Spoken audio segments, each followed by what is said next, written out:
Hello and welcome to Filling in the Gaps. I'm Justin. I'm Darren.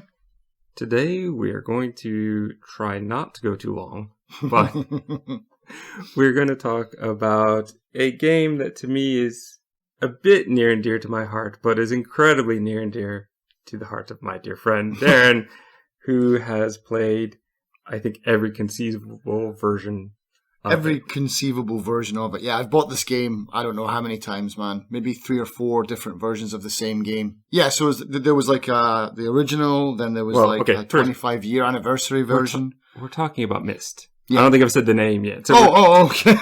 All right. We're talking about Myst, and I have played the original version and then what's called the Masterpiece Edition, which pretty much I think is just the classic one made so that it runs on Steam, for my example. Yeah, because I think you needed QuickTime originally to run the original one. Which now you don't. As far as you've played... Well, okay, how many versions of Myst have they made? It's 4 now, right? Because I'm pretty sure, yeah, it's 4. certainly if we include the QuickTime version, the Masterpiece Edition, if we count those as 2, then there's Real Myst, and then the one you bought recently. Myst 2021. They're running out of names. They're just like, we'll just call it the original name again because that doesn't exist anymore. We'll start over. Yeah. We won't get into too much, I hope, the other games like Riven. No, definitely not. Because we will likely want to talk about those in the future. Yeah, spoilers.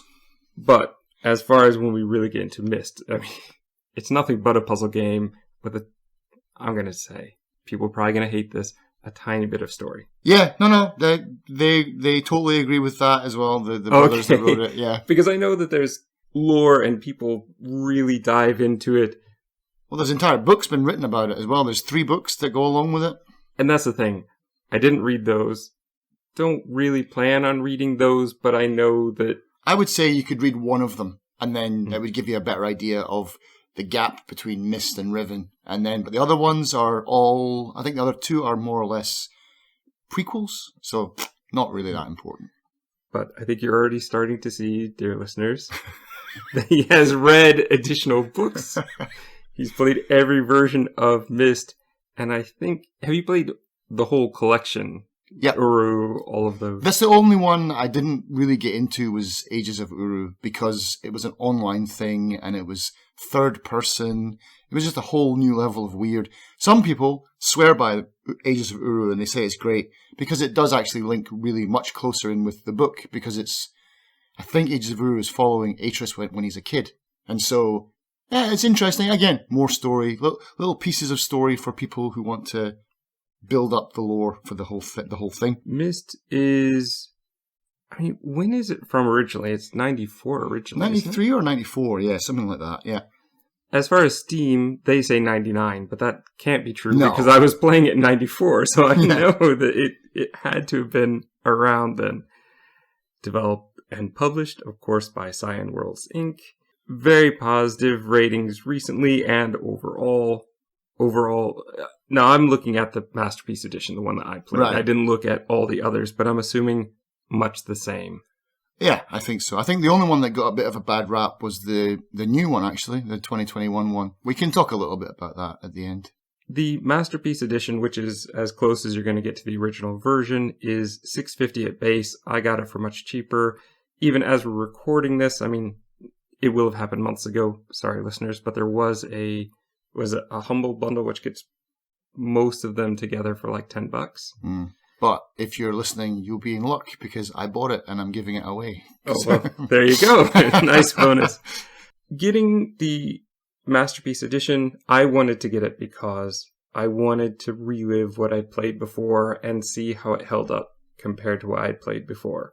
It's also there's a bit of a story with me and Myst and the fact that when I first played it, it was only available on computer and I didn't have one. Me too, yep. So this was a game that I could only play at my friend's house when we could. And that was a very it would be long periods of time between when we get to play and when we could really sit down and play for like 2 hours. There's one point where I think my friends and I borrowed the discs from her to go play at a different friend's place for a while. Yeah. Because we were just obsessed with the idea of it and trying to beat it, trying to solve it. Yeah, I ended up buying the disc for my friend because he didn't even like it. So I was like, but you're the only one that's got a PC. So I'm sorry, but I'm playing it. I remember one of my friends, now she said this later as well, for, what was the Final Fantasy movie? Was it Spirits Within? Yes. She saw that movie poster and went, that just looks too real. It shouldn't look so real. And she's a tech person, so I never understood this about her. Uh-huh. She's also an artist, so it seems like these two things, she should just go, yeah, that's great. But it seemed to be going too fast. Right. I think. And yeah, I mean, we've had some issues with that technology moving a bit faster than it should. But she had said that about Myst as well. Like my friends, they were like, oh, that door shutting is so creepy. It just sounds too real. Like, well, it's probably a real audio file they've just put on here. Yeah. And saying, no, it just looks too good. And I was thinking, yeah, it looks amazing compared to, I mean, at home, I think my friend had a Super Nintendo, but I was still playing on the old Nintendo, so I was playing Commodore 64 and ZX Spectrum back in those days. And even to this day, it's very grainy, but the Masterpiece Edition still looks very good. Yeah. Visually. And the graphics look great. And the FMV, it's a bit grainy, it's but bulky, that's kind of to its benefit. Except when it's trying to look like it's meshing into the world. That it doesn't do. But it adds this kind of 90s nostalgia, but also amusement park style. Mm-hmm. As though it's like one of those rides. You're on it, you see something, and they've projected the full motion video onto the background, so that part is moving. It has that feel to me. It's a fun park ride. And I still really enjoy it. I think it works very well. There are some puzzles that I still have some problems with. But overall, this game is a pretty great puzzle game overall. It's a great immersive environment to be thrown into. And I didn't have any tech problems with the Masterpiece Edition. I saw a few reviews saying they did have problems. I didn't. So maybe I just got lucky. I didn't either. I highly recommend it. If you have not played Myst, I would recommend it, but I will leave it to Darren to say which version he thinks is probably the one to recommend. I'm not sure I'd recommend the Masterpiece Edition, except for the fact that it's the original. It runs in a way that I'm going to talk probably in the spoiler section a bit about their Ars Technica war story and how they had to work with the CD-ROM. Right. And what they were doing with it was very different than what I think a lot of other games were doing with it. I think that it's worth seeing for that if you want to see that, but it is not the best gameplay experience. And my guess would be Real Myst would be a bit better. Real Myst is good. I liked Real Myst. And I probably wouldn't have bought the 2021 version, but someone gifted it to me. So that was a really nice gift. And so that's why I played it. And yeah, I would say the Real Myst is beautiful. And it does run pretty well, but they did a really weird thing where they removed all of the FMV. Most likely because, 100% because they wouldn't have had a 3D modeling of the people. It would have all just been shot on camera 2D. And so for the VR version, it wouldn't work. It would be like looking sideways at a piece of paper if you were to walk around them. So they removed the whole 3D FMV stuff. Personally, I disagree with that. I think that it would work well. They could make it work into the story. They could make it work into the aesthetic. Yeah, I don't know why they didn't do it. And, God bless the mod community because they just came in. They're like, because even the books, which are 2D, and they had done these weird comic book animated faces. And when I saw it, I just balked at it, man. I was like, what is this nonsense? And so the mod community was like, nope, not having that. And they just got because you can pick up the files directly out of the old game, and they fit seamlessly in. It's like, you can just cut and paste the files. That was the fix on Steam, was just go to your old game, go to this file, go to this folder, cut and paste all the .mov files, and paste them in, and it works.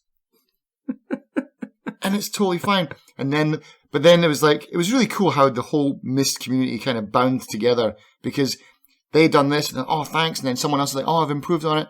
I've synced up there's a problem with the voice acting syncing up with the pictures. I've done this. And then some other guy comes in. He's like, maybe a day later, he's like, oh, I've got them in high res now. I've bumped them up and reduced I've upped the resolution, but we haven't lost any of the sharpness of the image. Here's the new file. And then it just, ta-da, at the end, it's like, here's the finished product. The only thing that's missing is, well, the spoiler at the end. So, but all the book stuff's fixed, and that's great. So your recommendation is Real Myst. Real Myst, yeah. And I'm not going to argue with that. At some point, I may play it as well, but I was quite happy to dive into the Masterpiece Edition again. But it is... So you went through clicking frame by frame then? Yes. You did the old hypercard thing. And that's exactly what it was. They did card by card. You look at this screen, you click the next one. It's a bit like Another Age or Flashback. Mm-hmm. But instead of going screen to screen, you can actually see sort of the next screen behind it. It's a bit like how they would do 3D for the old Viewmaster. Right, yeah. Sort of put images in front of other images, and you can see through them, and it adds all these layers. Really interesting the way they've done it.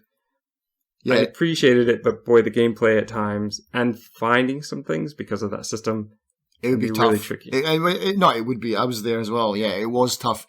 The good thing about the Real Myst is when you do that, you can walk around in free roam, so it's more of a first-person game, which is nice, but you know, the hardcore enthusiasts maybe don't like that. That's not how it was originally. But I think it's a nice improvement because the world is beautiful. I want to look at it from multiple angles, not just the ones that the hypercard tells me that I can look from. And with that, I think it's time that we actually start getting into the spoilers, talking about the puzzles, talking about the gameplay. We recommend it. Yep. Pretty highly. I think very positive fits. It still holds up as being something that's very interesting, especially when you realize, wow, it's from nearly 30 years ago. 30 years old, yeah. There'll be a 30th anniversary one coming out probably, and sure. I'll buy that as well. With that, let's get into the spoiler section.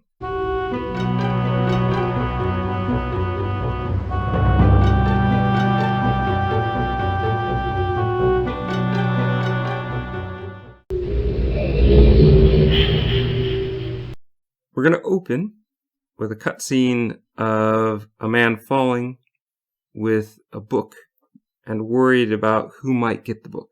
We open the Myst book, click on the picture, and we're now in the game in the book. The game does this a lot, where you see the picture, you click on the picture, you go inside the picture. Yes, which is a really cool thing to do. A bit like Gumby. Gumby? Did you not have the stop motion Gumby? No. He would go inside books and hang out with people inside the books. So Myst is inspired by Gumby. I suppose. Gumby was definitely first. Yeah. But yeah, that guy, that's Atris. Okay. And so that is him, because that's quite confusing, because you don't actually, when they made the game, there's, like you said in the non-spoiler section, spoiler-free section, I guess, you said there's not a lot of story. And there isn't, because even this part had me confused, because I'm like, am I that guy? But you're not that guy. That's not you. That's Atris. You're not. Oh yeah, I assumed that I was. Yeah, you're not Atris in the game. But obviously. I assume that now, 30 years later, having played it originally. Right. I didn't know that when I played the first time. In fact, I'm not sure when I first started playing if I ever got to see the beginning. Okay. I think that I started in Media Res. She'd already been playing a while and said, I need help. I'm stuck, help me. Yeah. And you've just got to see it because it's so visually amazing. Yeah. And so, yeah, we were kind of in, but stumbling, stumbling so much. Yeah. I kid you not to say that I think it took an entire school year before we finally finished it. It probably took me, I don't know, maybe 3 or 4 or 5 years to finish it, because just going off of it, getting stuck, that underground railway puzzle, We're going to get to that. We will. That was a problem even now for me. But I mean, yeah, a lot of those puzzles just stopped me dead in my tracks, and then because it's not my computer, went away, and then it took me years to finish the game, absolute years. But I kept on coming back. That's the important thing. And you have to remember, to our younger listeners, that we didn't have the internet in those days. Yeah, it's not like just look up a walkthrough on YouTube. We didn't even have a lot of those guidebooks. Those magazines, yeah. Well, but even later with Resident Evil, when those came out, there were guidebooks. Guidebooks you could buy or check out of the library. Yeah, because I remember there was one for Final Fantasy that I had, yeah. Myst, we didn't have anything. We were really struggling. We were starting to go through all the materials that came in the box. And Are there any clues here? What's going on? Because we played other games that might have clues in the box somewhere. Mm-hmm. Oh, here's a guidebook, and there's a couple things. Yeah, there's something in the guidebook usually. Yeah, because it had entire storylines and plots, and there was like more like books than guidebooks. The first Final Fantasy that came out on Nintendo, the manual that came with it basically was a walkthrough for the first 25% of the game. Oh, really? Yeah. I think they assumed no one would be able to figure it out. Right. And I started reading that and playing it and went, wait a second, I want to play this game. Why am I basically just reading how to play this game? Mm. It's a product of its time. Yeah, yeah. And I really highly recommend the Ars Technica video that goes along with it. There's a 30-minute version, and then there's like the uncut 2-hour version. I haven't seen that one. I would like to. The 30-minute one gave me a lot, though. Mm-hmm. The way they talked about using was it HyperCard system? Yeah. It was very interesting. I had no idea how that worked or why they worked. And the way they were saying, we used it a little bit differently. Mm-hmm. Why couldn't you click on that thing and that take you to a new picture? Yeah. And that's pretty cool. And that's one of the things that's actually tempted me more about the bundle than anything is it has one of the old games before Myst. It's got Manhole, and it's got the Cosmic Osmo as well, which I'd like to see. I haven't even seen that one yet. They're probably not great. No. I'll probably burn through them really quickly, but it'll be very interesting to see where they came from. Mm-hmm. To get to Myst. Because how I've always described, like, Cyan is a little bit like Valve in the way that Valve only ever releases a game when it's paired with some kind of new technology. They don't just churn out games and games and games. They come up with something and then they make a game for it. Like Half-Life 2 was pretty much made and it launched on Steam. It was it was to get people onto Steam. Then the Portal 2 came as a byproduct of Half-Life. Portal 1 came as a byproduct of Half-Life. And then we got the Steam, the Valve Index came out, and Alex came out. And Alex was like, top of the pinnacle of VR kind of gameplay. And Cyan did the same thing. They did that thing with they almost broke the CD-ROM, basically, to get it working. And then, like you said, it was like this weird, like 2D animation splattered onto, to try and make it 3D. And they improved on that in Riven, and they use it a lot more, trying to push the technology side of it and the coding side of it. And yeah, I love Cyan, and there are other games as well, like Abduction is good for scratching that Myst itch if you have it. Anyway, I'm rambling now. Let's get back to point.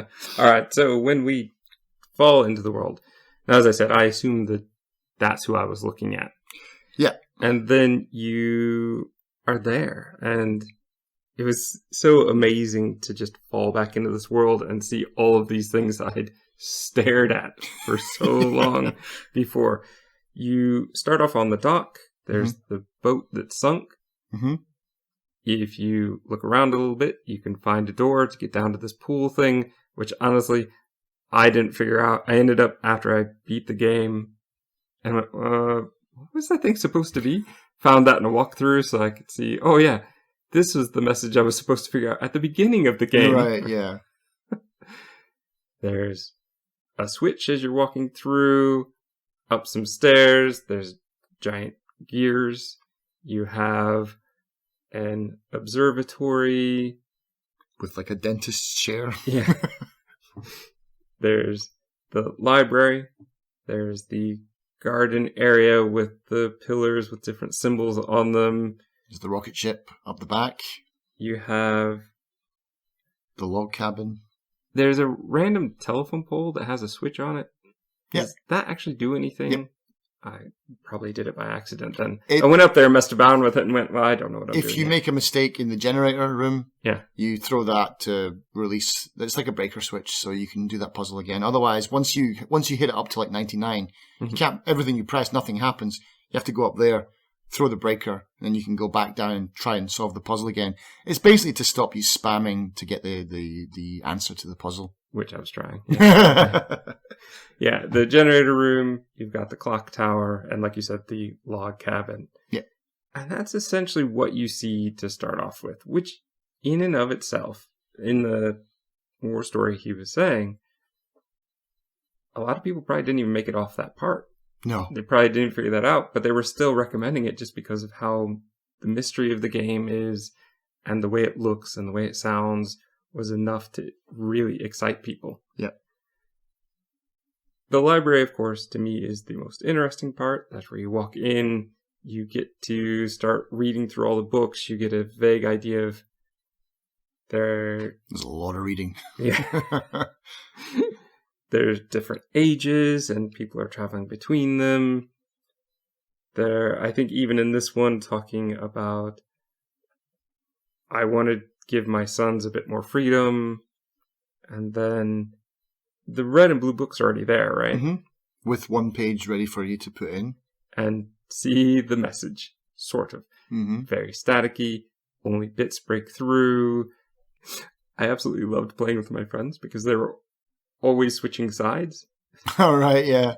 Oh, I never, ever, ever took a side. I was like, you guys are both nuts. That's what we're really starting to build towards. But in the beginning, oh, we don't like that guy in the blue book. He seems too crazy. Yeah. And then we'd get another red page and, oh, I don't know, there's something very He's untrustworthy too slimy, about him. That guy. And that is, I think, who is it? So, Akinar is... That's the blue book. Yeah, Akinar is the blue book and Cirrus is the red book. Akinar is played by Rand Miller and Cirrus is played by his brother Robin, which, I don't know, you choose who's the better actor.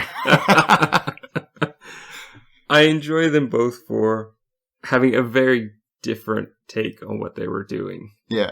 I very quickly didn't like either one of them, though, as far as I don't trust either one, but we still want to play it through and see where it goes. This time, again, reading through the books, always a bit disappointed about how many burnt ones there are. Okay, and you've got to click through all of them to make sure that they're not all burnt, because some of them look like they're burnt, but then you open it up, oh, there's actually something inside.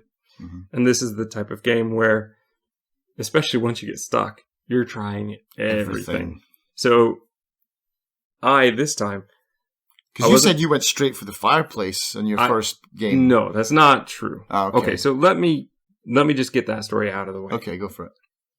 So my friends and I, there were about 4 of us that at different times had played the game with the person who owned it. Mm-hmm. And we could only do that occasionally. So when we did finally, there was just a point where we were our final year of high school, and we were in a weird situation where we were taking these standardized tests to graduate, but for my year, they did not count yet. They were trying them out. We were like the beta test for that year. Okay. To encourage us to do well on the test, even though we knew they didn't count, they said for every subject that we passed, we wouldn't have to take a final exam for that course. We would just take the average of what we already had, and that would be our final exam score. And my physics class, well, we all passed. So we didn't have to take the exam. So the week and a half or so that the teacher had planned for reviewing and building up to the final exam, we didn't need. And he was also young and he was very fun, and he had tried to get us into using email for the first time and all sorts of things that we would need in the future. And he could see that we would need it in the future, but this is mid-90s. We didn't have that stuff. We'd just gotten it that year. So we were already kind of once a week doing internet stuff. Not full internet, because of course we wouldn't have full internet. No. We had some sort of text-only internet, so we could do message boards, we could do chatting, all within just the system for our county, basically. Yeah. So he was promoting us to do tech stuff anyway. Mm-hmm. And when he's like, well, I don't really know what to do. What do you guys want to do? I think he was kind of saying, like, do you want us to watch some movies? What do you've got to be here, but we don't need to review. And my friend said, well, we've got this game. And so we started it over, and we were playing it, and so I think it took us probably 2 days to show everything that we had found. Did he get into it too? The teacher? Yeah. That was part of what we loved about him, is he could really get into stuff. Like, we did this one, like the egg drop, you create a package, and mine really stumped him. He's like, I really want this one to not work because it was huge and ridiculous. Right. But even him, like, throwing it to the ground, it still survived. But he was getting into it, and he was like, oh, I can't believe we're not getting it.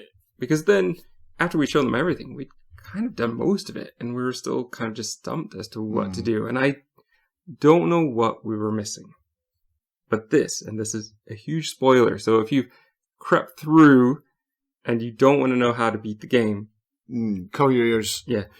We were so frustrated.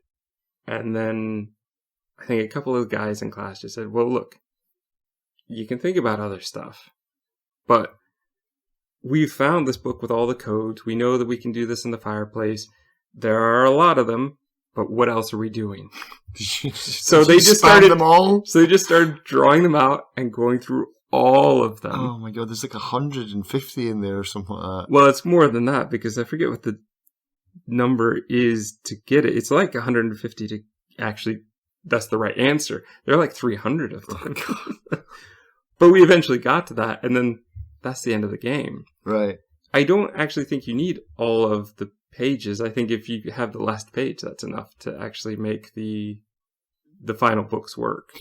That's what we did. That's how we got to the end of the game. And that's where I was utterly crushed, because we could have done that a million years ago. Yeah. Like, we could have done that 9 months ago.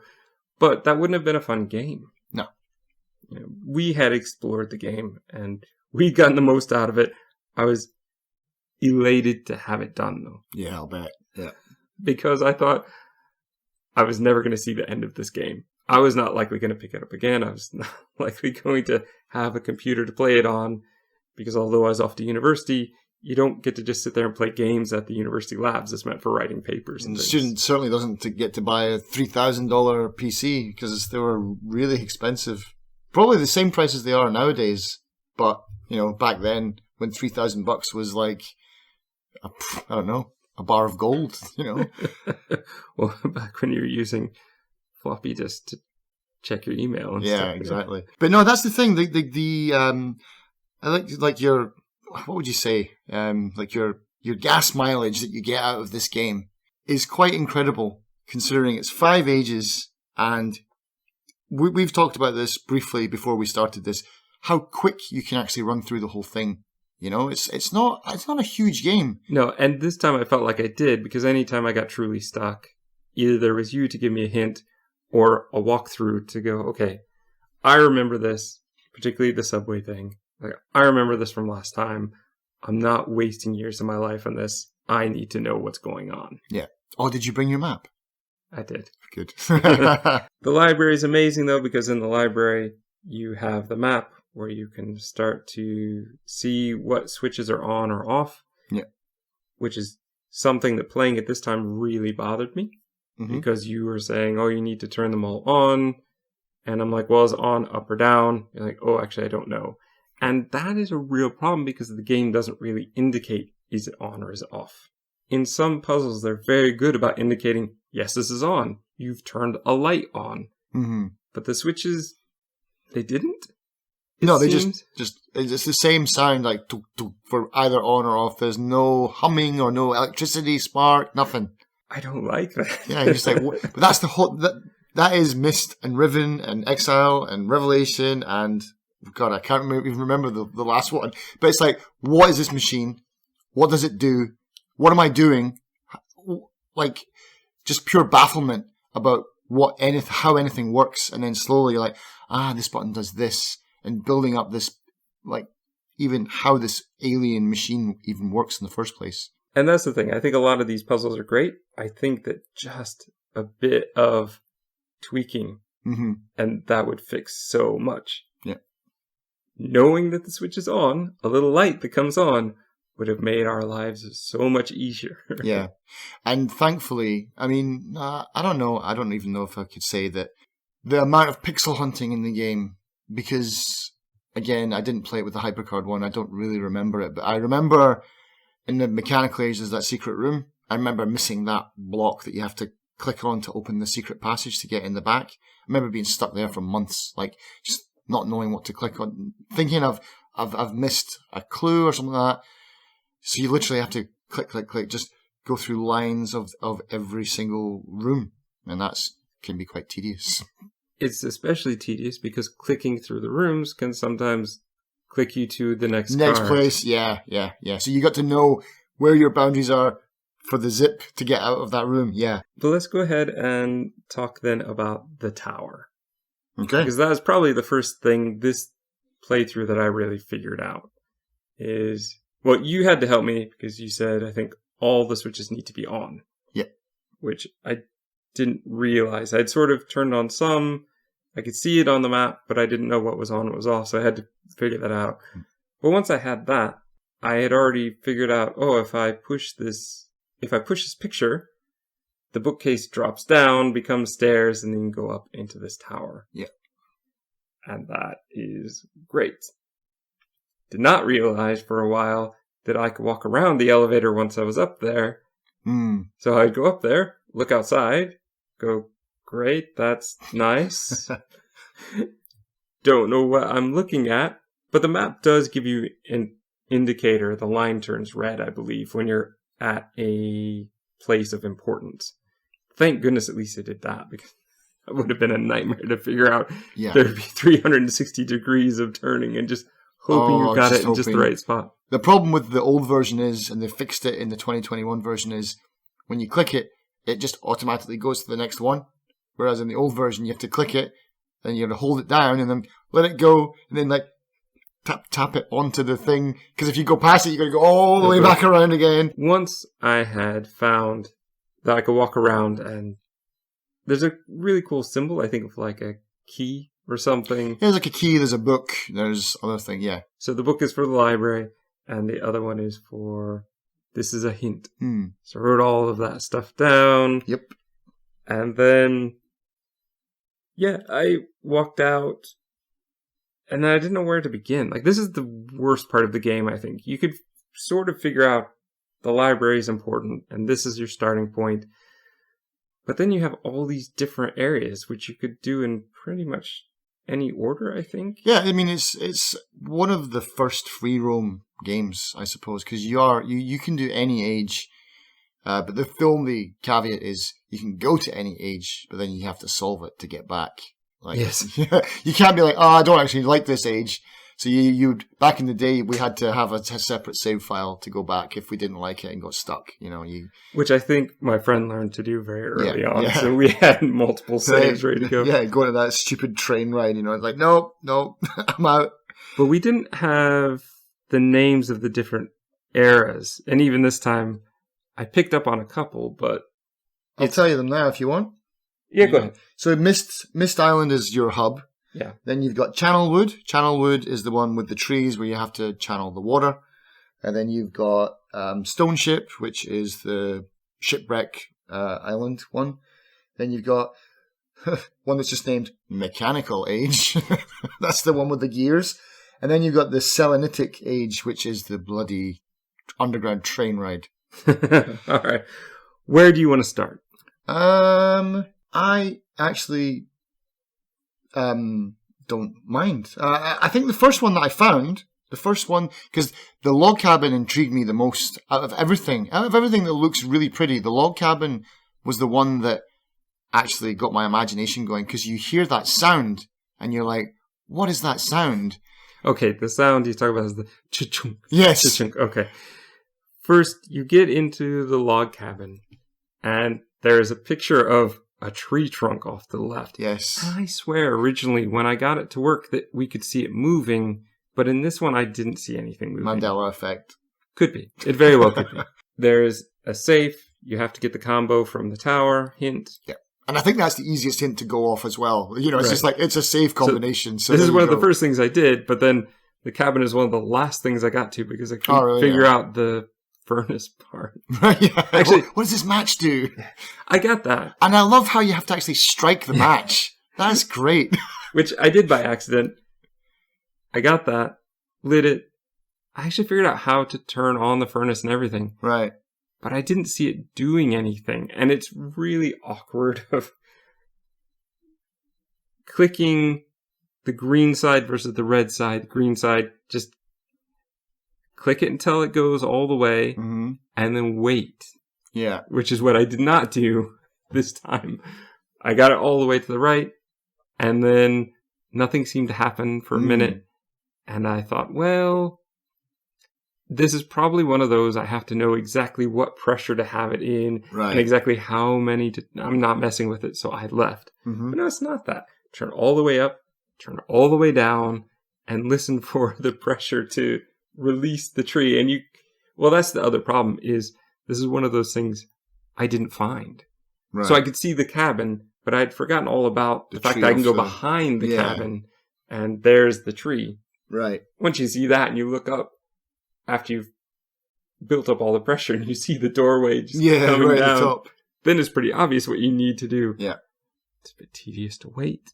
It is. But do it. Do not make the mistake that I did and try to only fill the tree up halfway. No, you won't have time. You'll just get there in time to watch the doorway sink below you. Yeah, exactly. And then you have to start it all over again. Yeah, but I think that one takes you to Channelwood, I think. And so that was my first age that I remember. And Channelwood is beautiful in 3D mode. This is much, much better, I think, because Channelwood in Hypercard mode is very disorienting because it all looks the same. Yes.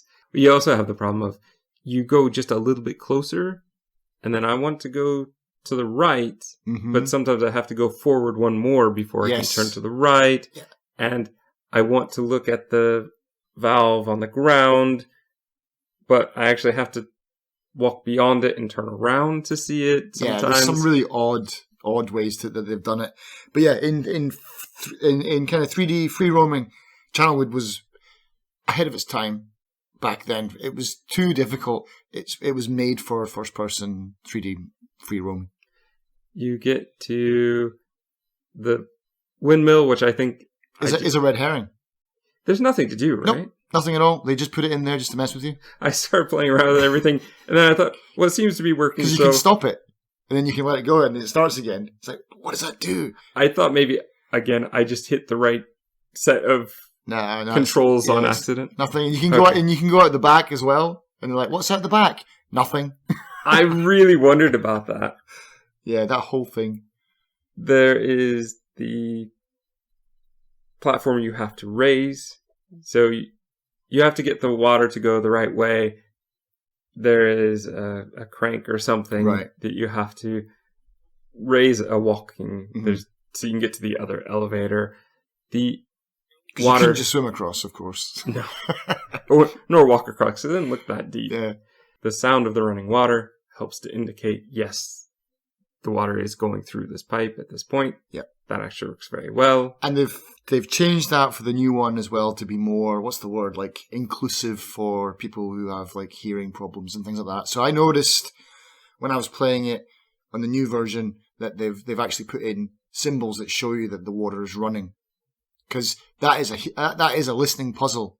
You could tell which direction... I mean, you can control the flow. But there's also these dotted lines in the Masterpiece Edition that do they light up as well? I don't know if they light up. I think they light up, but I'm not sure if it matters if the water's running through it or not. Oh, okay. So you would still, It would still be harder, right? Because they've fixed that one, and they've also changed the piano organ one in the spaceship as well, because that's completely done by sound as well. They've given you the things. There's a way to do it without it, but we'll talk about that. As far as this one, though, the two hardest problems were, one, the elevator. Didn't ever think to shut the elevator door, no one does. No one does, and even me on my second, third, fourth, fifth playthrough, I'm like, get in the elevator, press the button. Why are we not moving? I've done something wrong. I'll go back and check that all the water's coming in this direction.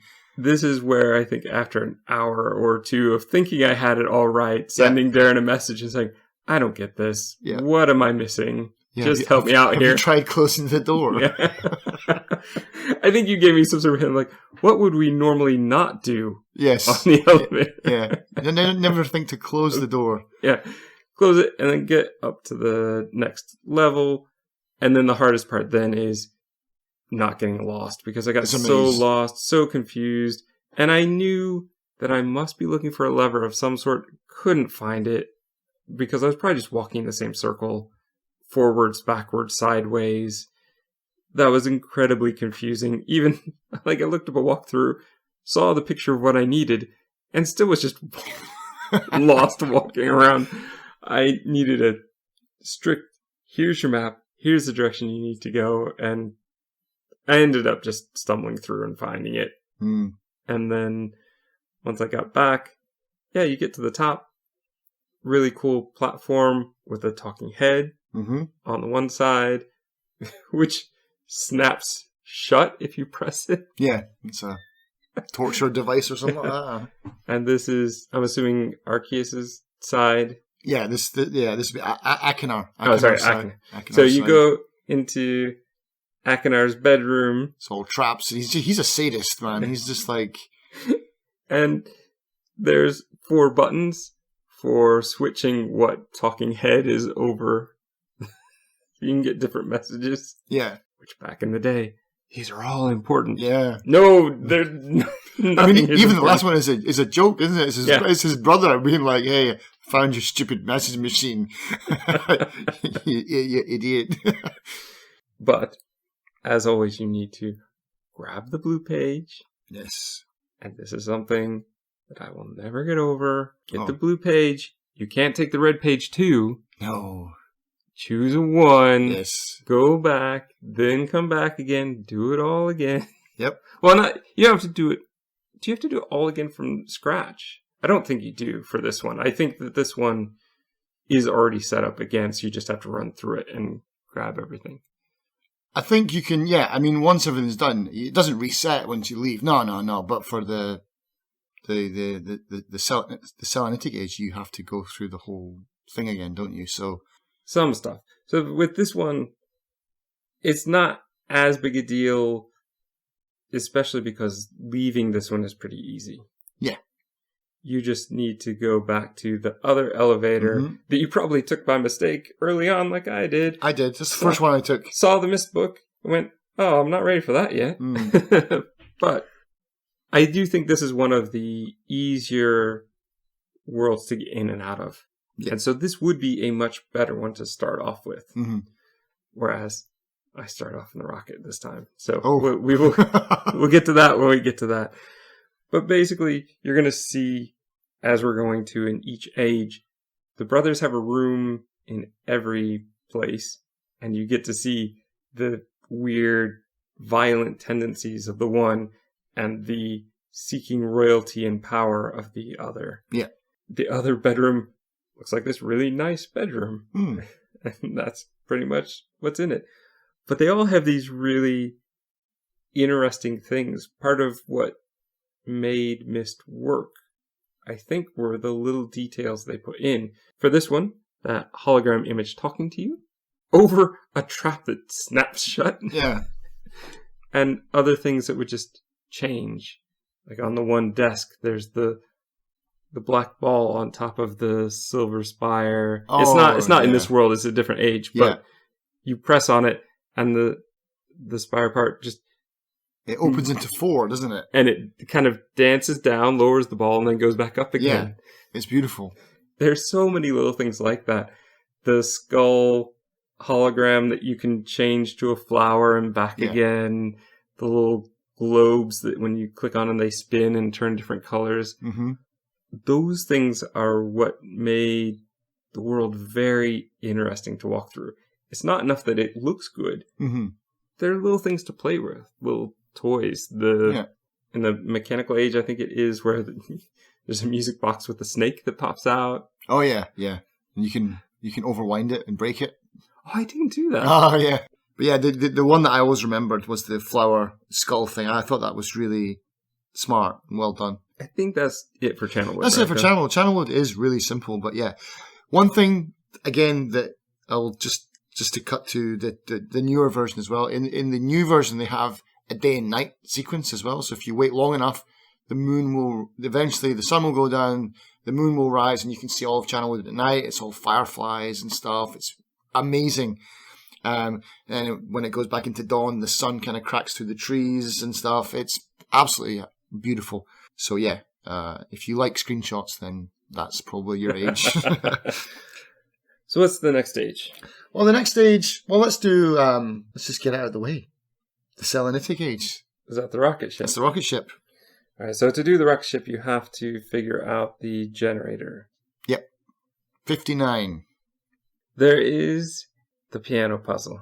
Yeah. So when you get inside, you have to listen to it on the screen, turn around, go around, find the right key, correct? Mm-hmm. Okay.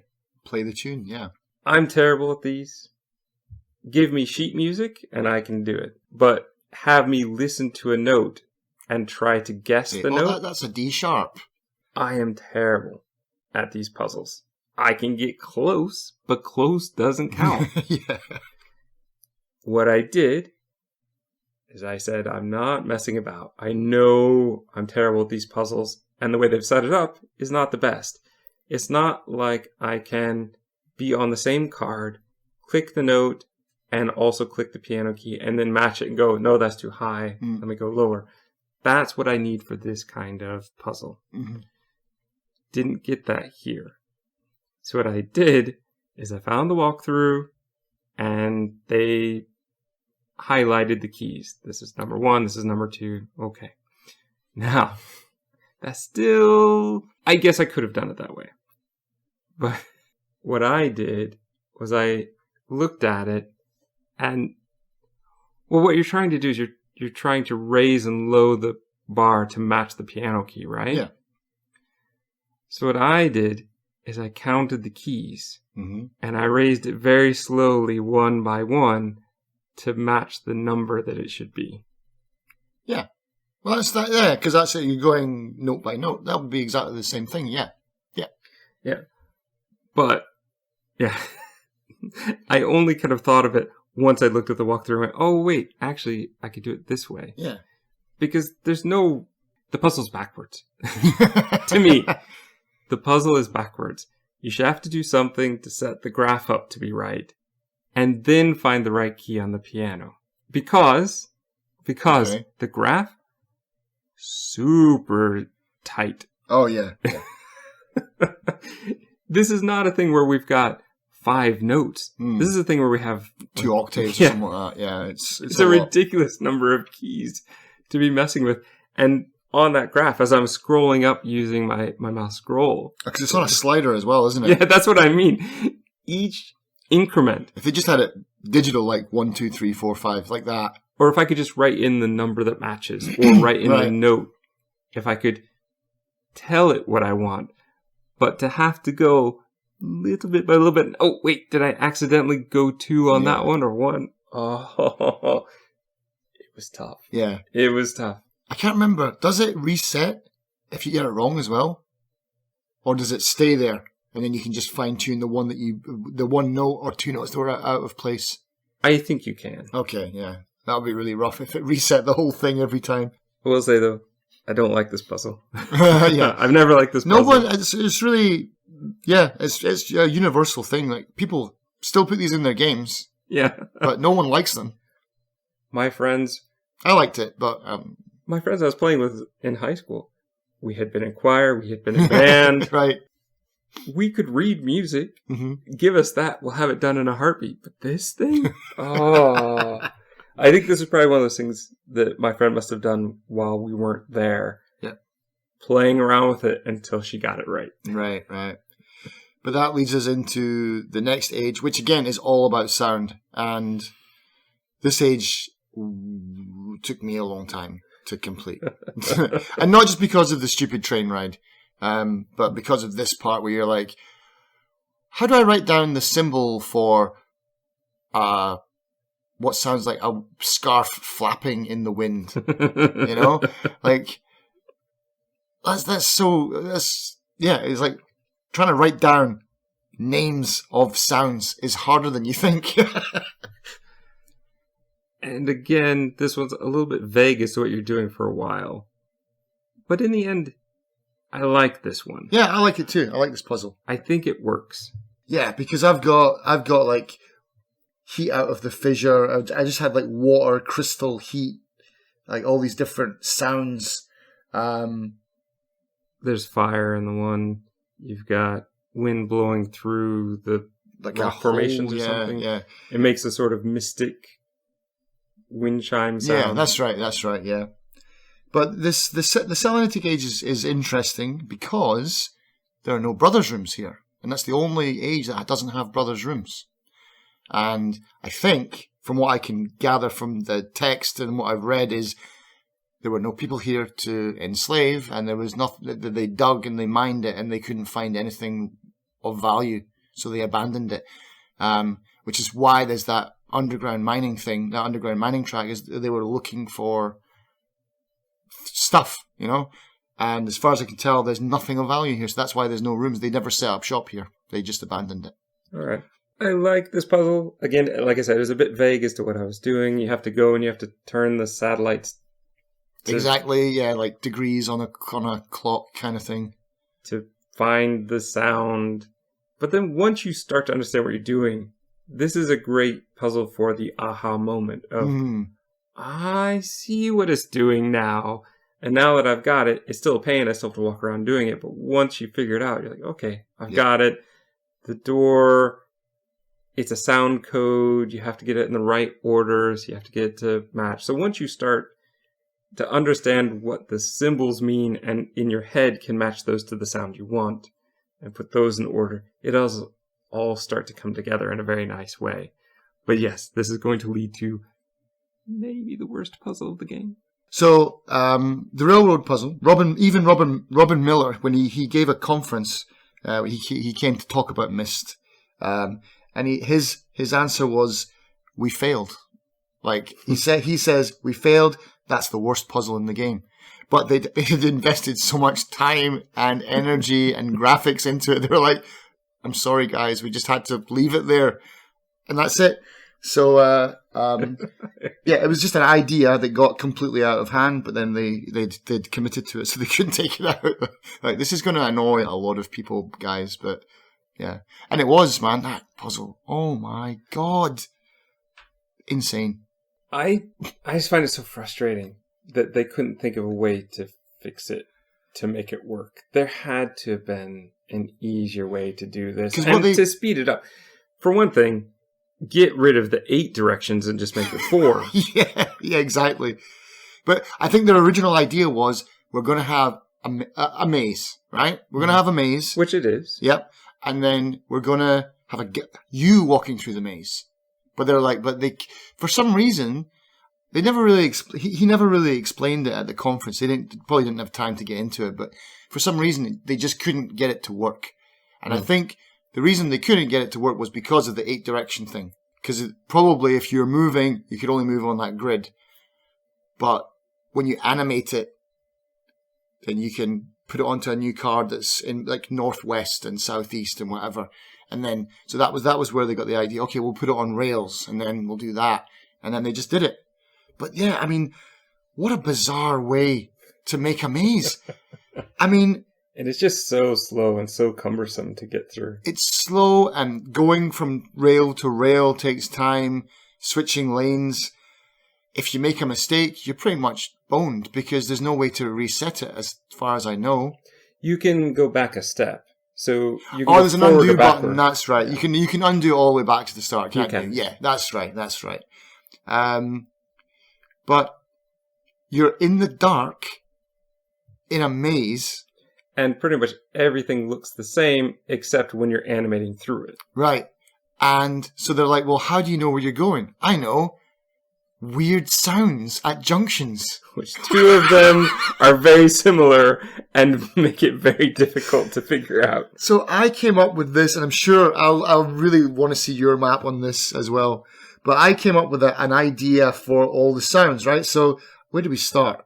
I think we start here. Because I had no idea how far away it's going to go. So I've got things like watery fart.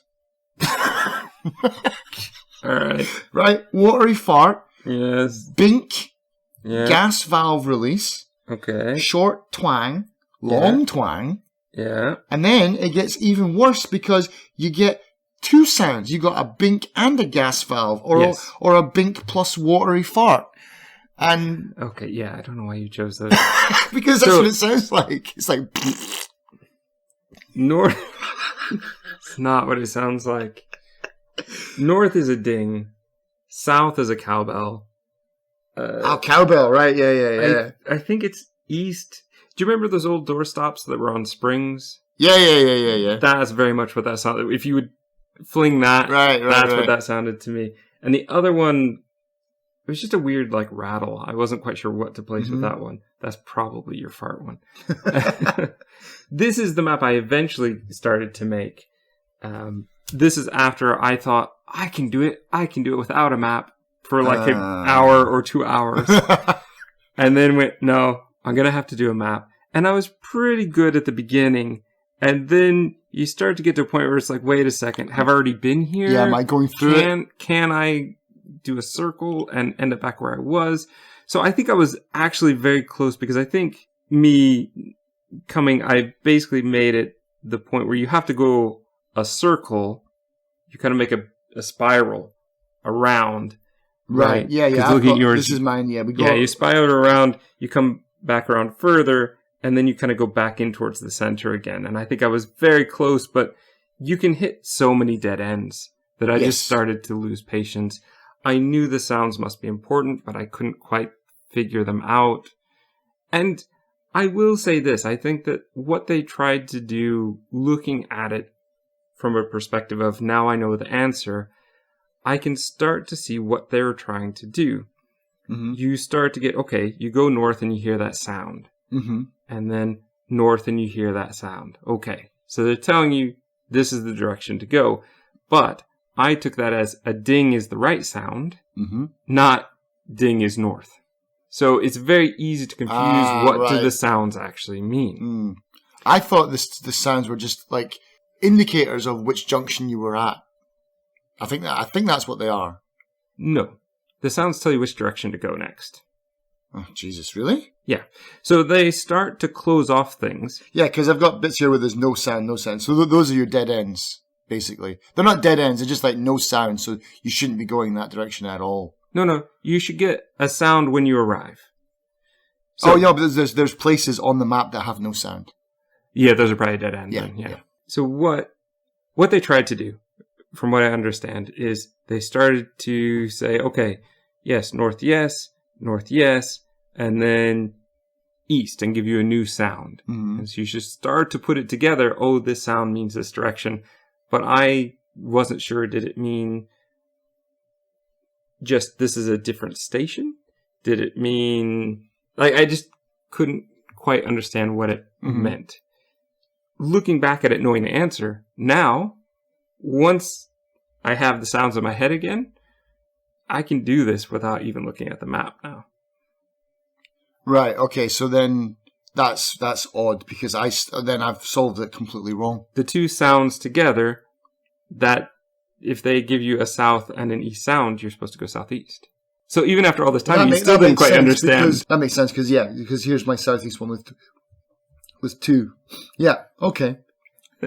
And that, dear listener, says really something about the confusement of this puzzle and how confounding it can be to even somebody who's played every version of it so many times. And even my first map was like this. And maybe it's just because I did it that way before that I did it again. Because I definitely don't have my original map. But yeah, I just went through it, getting to a point where I could keep going, and then where I didn't get to a dead end. And if I did get to a dead end, I just went back, and then I searched. Every one of these arrows means I went down here. So I explored all of these, everything. See, I didn't explore as much. I was writing down all the possibilities. And I think that's where I just got to a point where I went, there are way too many possibilities. I could be spending days down here, and or years, I like me. To. Yeah. Well, you say years, but you've admitted to me off air that you would try this for a few days and then give up, and then come back next month, and try for a few days, and come back next month. Yeah. But so the ding sound, the bink thing, that's north, and then like the gas valve must be east then, like that like releasing the steam. I don't know. Because that must be east, and then gas valve. Yeah, that makes sense because it's like east, gas valve again, east, and we've got the twang, then we've got the fart sounds, and then I went to the walkthrough just expecting a map and trying to have to figure it out. Right. But I also read the section where it explained the puzzle because it bothered me. This puzzle should have an answer.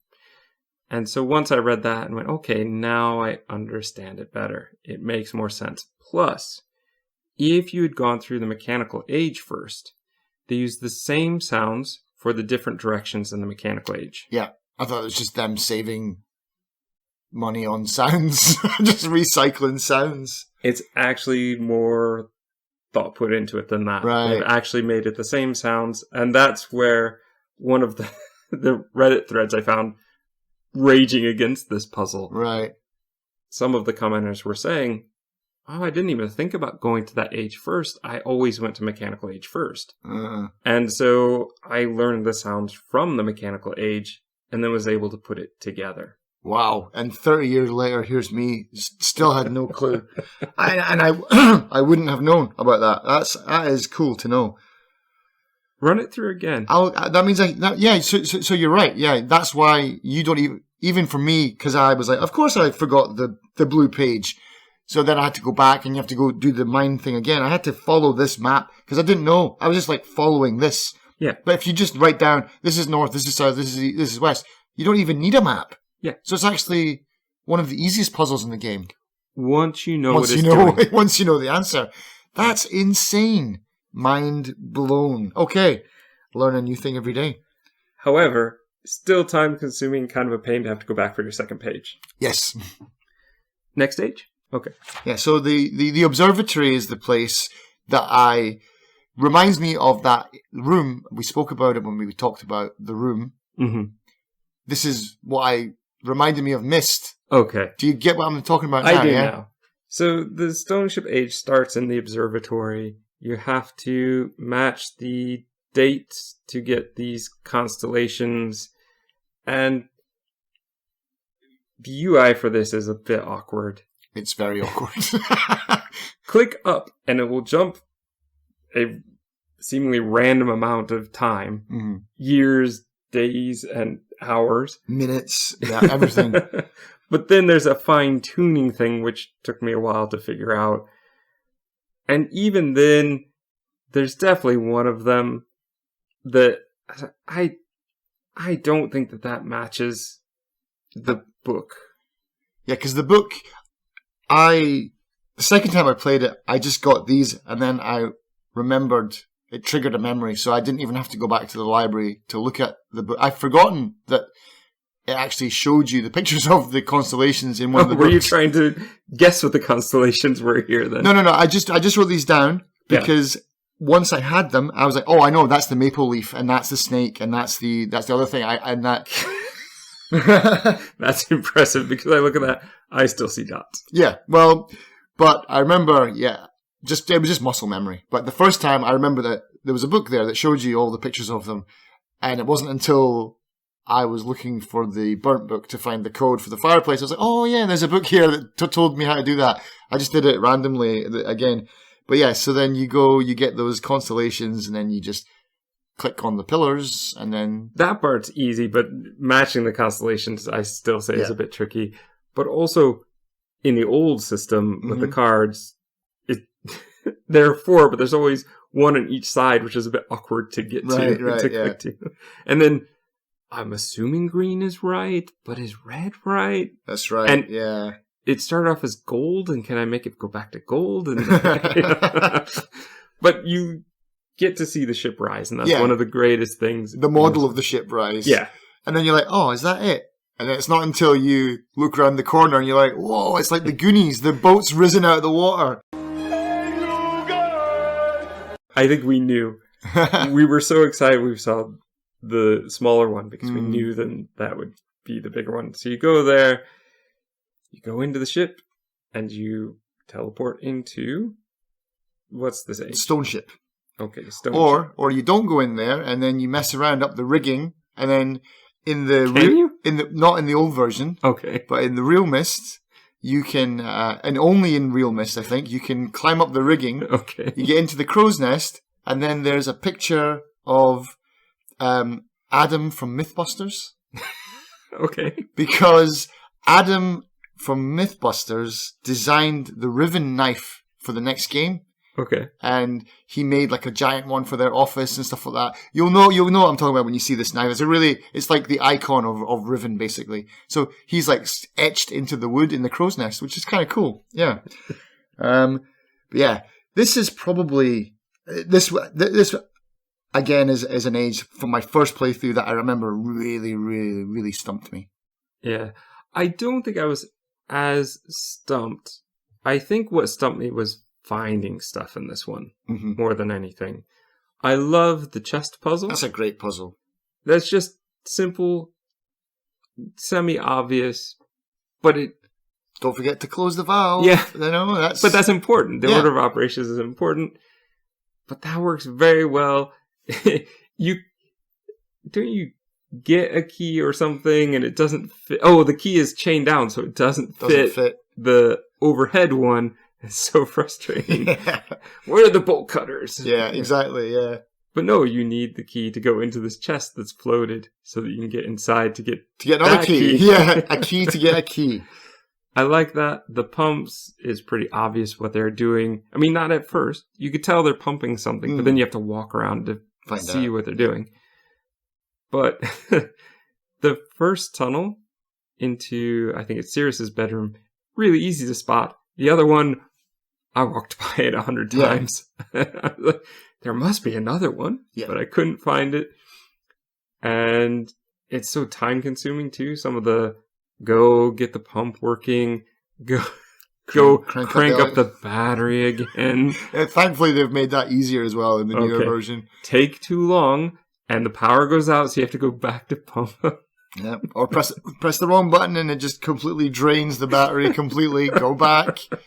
But yeah, getting the power on. I mean, that is the puzzle, isn't it? That is the actual puzzle of the game, is getting the power on.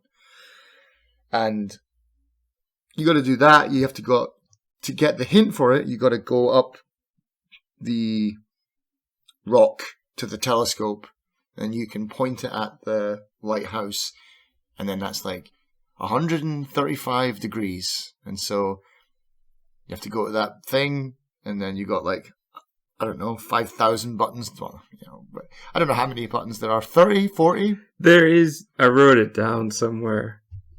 It's a lot. Okay, so I mean, as always, like the areas look beautiful. This one, it does look beautiful. Yeah. What he is talking about is you get. Once you've kind of solved everything, you look at the rooms. Each room has something interesting to look through. Mm-hmm. But there's a secret room in between the boys' bedrooms, basically, that took forever for me to find. Even after, I think you maybe told me, or I looked it up on a walkthrough, oh, there's a hidden door. It took me forever to find. And I had tried. Right. Yeah. And clicking it had either moved me further down the stairs or had done nothing. Right. You have to click it in just the right spot. Oh, I have to crawl through this one. Yeah. And so you get in there, and then there's the 360 degrees. I forget exactly how many buttons. 32. 32 I wrote it down. Right. So the math for this one, I was like, oh, I got it. But looking at the walkthrough later, like, what's the answer? What should I have done instead of just kind of guessing? Mm-hmm. There's a math. 360 degrees divided by 32 buttons times 135. Mm-hmm. The degree from the telescope gives you 12. So 12 buttons down from north. So from north right, to 12 okay. buttons. I didn't do it that way. No way. No, I just guessed that's about 135, and then I clicked it and meh. Okay, go and reset the power. It'll be the next one down. Click. Oh no. I've got to be getting close. Yeah, getting closer. I think maybe after 3 or 4 tries, I got it. It's like, or I kept on going and I got to 180, and I'm like, well, oh, it's one back from where I started roughly. Yeah, okay, it's that one, right. I just put this whole math equation here. I just put, wow. Like, there's no way I would have done that math or figured that out. No. That's a bit convoluted. You and I both just pushed our way through. Yeah. And I was just laughing when I saw that this is how you're supposed to solve it. Like, my math challenged friend who loves puzzles, I'm sure did not do it this way. No. I just guessed roughly where 135 was. I knew it was between 90 and 180. And I went for it. Yeah. And then we had to do that again twice to get the 2 pages and go back. Yeah, this age is just... Myst is magical and stuff like that, but this was one of the ages where I feel that they didn't think it through. Because it's like, well, how does the book appear? Magic. It just like out of the desk, you know, the linking book, you know, in Channelwood, it's just sitting in a little straw hut. In Mechanical Age, it's under a panel. Everything is there, but in this one, it's like, because you can go into this room, you can drain this room, you can go down, it's pitch black, you can't see anything, but you know there's a table there, but you can look at it, so you know it's there.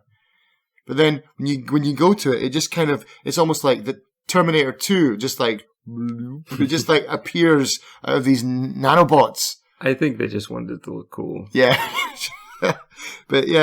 But instead for me, it's just like, this is the one room that just sticks out as not very Myst. You know, it's like, yeah, everything in Myst was always about gadgets and gear and technology. This is like, yeah, total magic. Just bloop. There it is. All right. So I think that takes us then to the Mechanical Age. That does take us to the Mechanical Age then. Which stumped me for a while. You had to hint me, like, don't you have a time from somewhere? I'm like, no, I don't have a time from somewhere. Of course I did. I had it written down from ages ago when I first went into the tower. What was it, 120 or something like that? 240, something like that? It's a very specific time. I had it written down. Oh, it's here. 240. 240. The hint is it's the key symbol, and it says 240, 221. So that was pretty easy to do once I figured it out. That raises the gears out so you can walk across. Turn on the last switch that you were missing, and do those 2 things with the clock tower. So you've already used the clock to get in, the clock time, and the 221 inside, so that now the giant gear will move and you can get into there. I love it with the elevator, and then when you realize, oh, I've got to push the button and get out, and then it will lower the thing down. But that is hard because it's not. Again, it's not digital, it's all analog. And so you're guessing, is this the amount? If I let it go and it kind of spins slowly into place, it's like, is that 90 degrees? Is that facing east or west or whatever?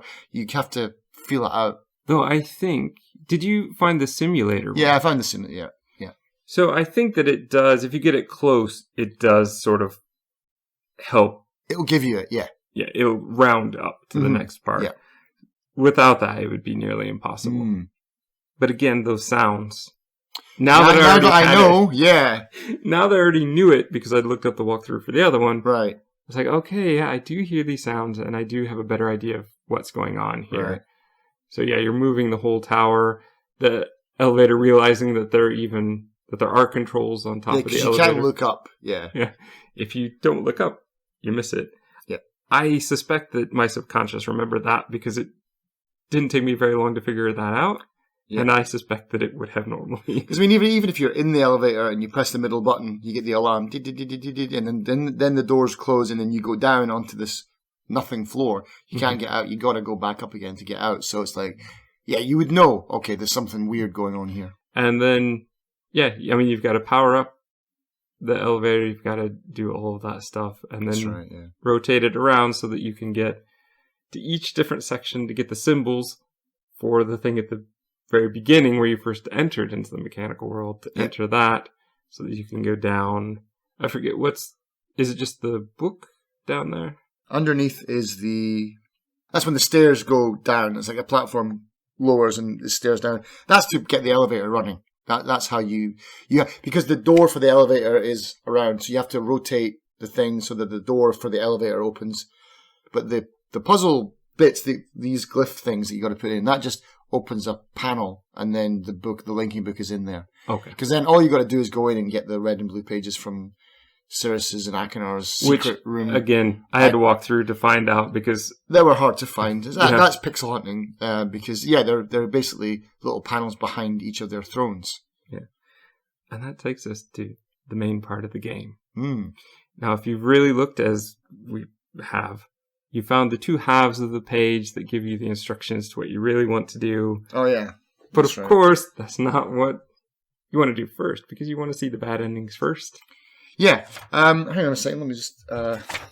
5 hours later. It says, what is it? It says, the vault is located in very plain view on the island of Myst, and access can be achieved easily if the simple instructions are followed. First, locate each of the marker switches on the island. Turn every one of these switches to the on position. Then go to the dock, and as a final step, turn the marker switch to the off position. Which gives you the white piece The white page, that's right. And then I wrote down, white page. I totally do not remember what this is for. Yeah. So, what you need to do... Well, and now I'm wondering if we did that as well. Because I suspect I got...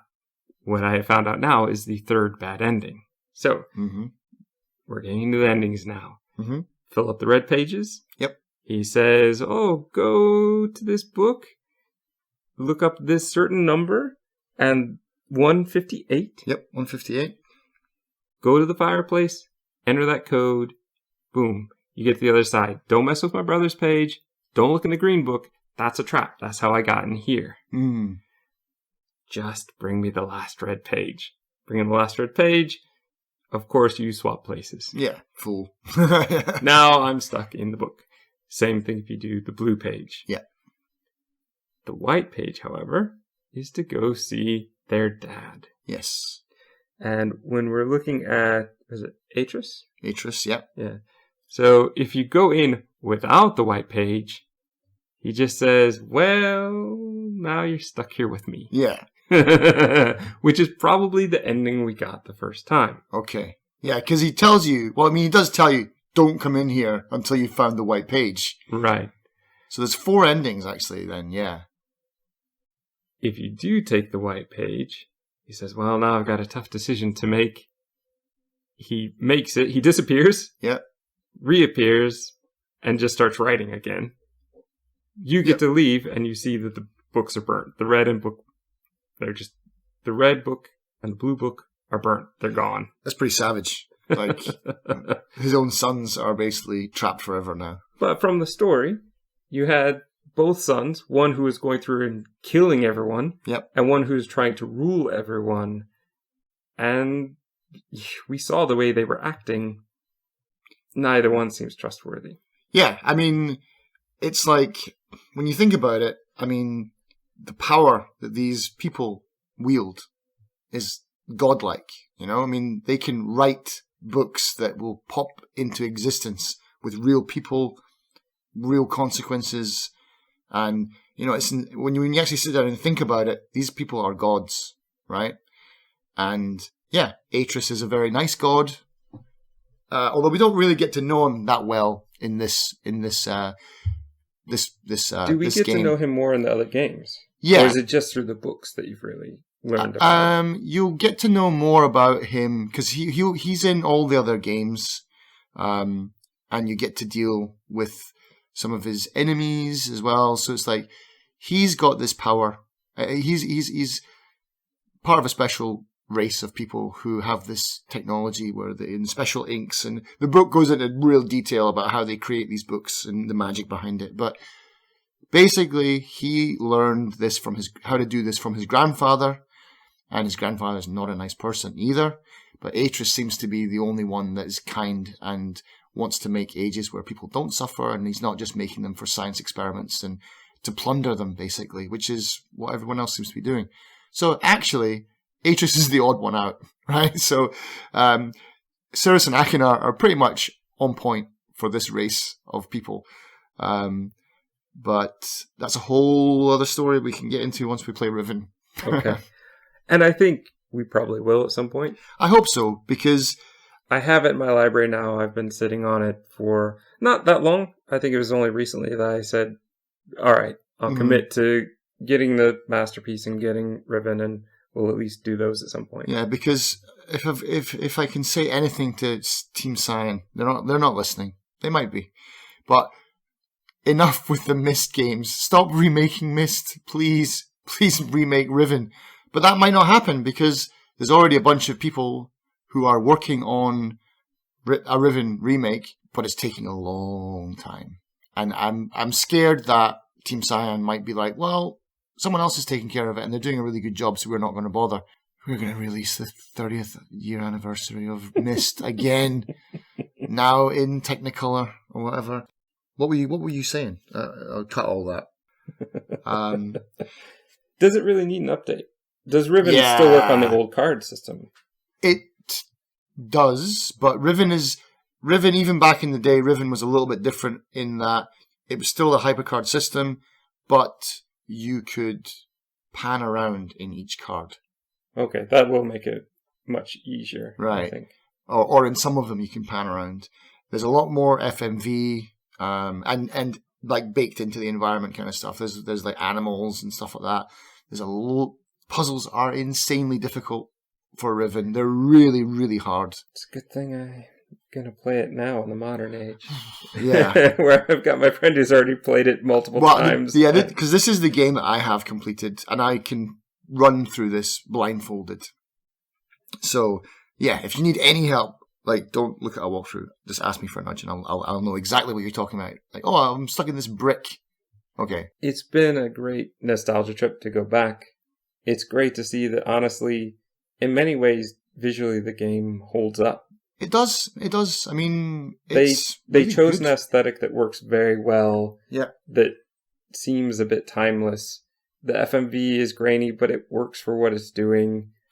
I really like the way that the whole look of the game, the sounds. Did you ever notice that some of the, well, you wouldn't in the more recent versions, some of the sounds seem to be a bit delayed. Oh, okay. You shut the door, and it's not bad. Yeah. Back in the early to mid-90s, it would have been fine. But by today's standards, that's quite a lag in this. I've become spoiled. Right, since then. yeah. But it all works to create a very interesting world, which is one that, even today, if I met somebody and they said, oh yeah, I've played Myst, there's a connection there. There's something about people who have played Myst, who've enjoyed it and its world. And that's why I think they can get away with making so many versions of the same game, because it was something magical then, and it's still something magical to people who find it now. Yeah, it's aged. It has aged well. IGN, actually, they are wrong. Like, they In general, or in one particular instance? Definitely in this instance, where they went back and they re-reviewed Myst in like sometime in 2000. This game is aged poorly, and I completely disagree. I think that's just them trying to get clicks, rage clicks from Myst fans, or edgy clicks from other people, because it has not aged badly. Yeah, it's like you said, it's grainy, but yeah, it just looks amazing and it feels amazing.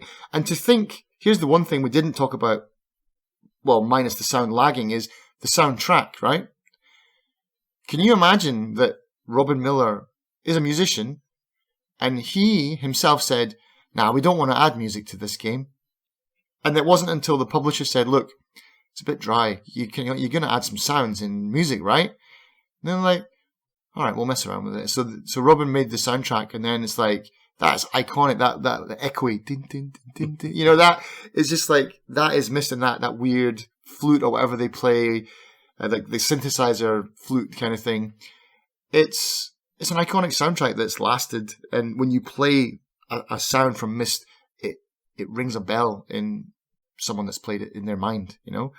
I cannot imagine this game without music, to be honest, because the music always comes in on point as well when you discover something, or if you've wandered around for a long enough time, it'll come in with a different kind of music. It seems to know, certainly knows what I'm feeling. It's weird. It's done well.